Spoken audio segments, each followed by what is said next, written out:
Hello friends आज ये video रे आमे आलोचना करिबा ओटीईटी परीक्षा केबे हेबो एवं 2026 रे ओटीईटी पास करिबा पई तार योजना बा प्लान ऊपर आमे डिटेल्स आलोचना करिबा ता पूर्व जदि आपण माने हमर चैनल को सब्सक्राइब करि नाहंती निहाती भाबे सब्सक्राइब करंतु एवं सफलता निहाती भाबे पांतु।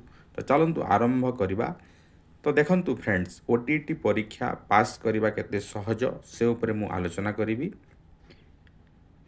ता पूर्व मु देखेबी जे आमर जो ऑनलाइन क्लास चली से जो माने लास्ट बैच रे जॉइन होइथिले से माने केमिति पास करिसंती तो केते स्कोर करिसंती सेटा मु आपण मानकु देखेबी। देखंतु ये जे भी स्कोर करिसंती 104 स्कोर करिसंती। तो आउ गोटे देखा आहरी देखा बहुत सारा आमर रही एमती आपण जहाँ भी चाहिए देखिपारे।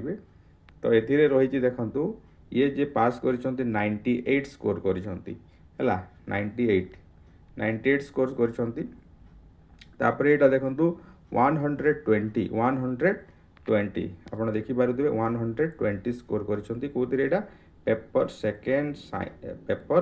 सेकेंड सोशल साइंस रे है। तो ये भाया बहुत सारा प्रूफ रही 119 रखी देखु आपणकर पेपर 1 रे जनरल कैटेगरी रे। तो एमती जदि मु देखेबी आपन को बहुत जन आमर पास कर लास्ट बैच रे है। लास्ट बैच रे बहुत जन पास कर। तो फ्रेंड्स मोर कहबार अर्थ है जे ओटीईटी रे पास करवा कठिन नुहे कष्ट नुहे। लास्ट बैच रे आमर 1000 जन पाखापाखि एडमिशन करते एवं समस्ते पास करिसंती। आपन को आश्चर्य लागुतबो जे 150 रु 143 स्कोर करिसंती। तो आपण मध्य केमिति पास करिवे से ऊपर मु आलोचना करिवे। तो फ्रेंड्स देखंतु प्रथम कथा हैला जे आपण को सिलेबस कवर करबा को पड़िबो।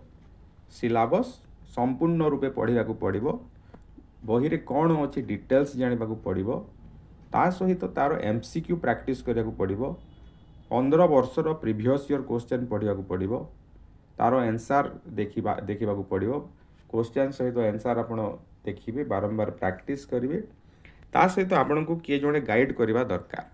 तो एतिक सब जदि हो जाए आप पास करवाटा सुनिश्चित। तो से आपण मान को गोटे सजेशन देवी। तो आमर ओटीईटी बैच एबे जोटा आरंभ होगा जाऊँगी सेटा आमर एप्रिल 22 तारिख रु आरंभ हो। तो यहीटा जो वीडियो रे आपण देखुंत यहीटा आपणकर जनवरी 10 रु यही बैचटा आरंभ होता। तो ये जोटा आरंभ होगा जाऊँगी 20 तारिख रु आरंभ हो।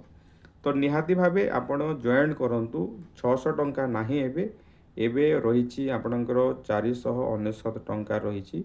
आपण पेपर 1 कि पेपर 2 जोटा भी चाहिए जॉइन करेंगे। डायरेक्टर फैकल्टी मान द्वारा क्लास होची। ये जो व्हाट्सएप नंबर दिया यही व्हाट्सएप नंबर रे आपण कांटेक्ट करी पारिबे।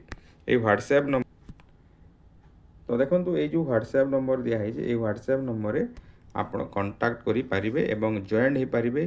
तो जॉइन हुंतु एवं निहाती भावे सफलता पांतु। तो एबे आमे आलोचना करिबा जे आपणकर परीक्षाटा केबे हेबो। तो एइथिरे मु जो कथा कहली आपणकर जो सिलेबस कवर करा हेबो सेटा हेबो।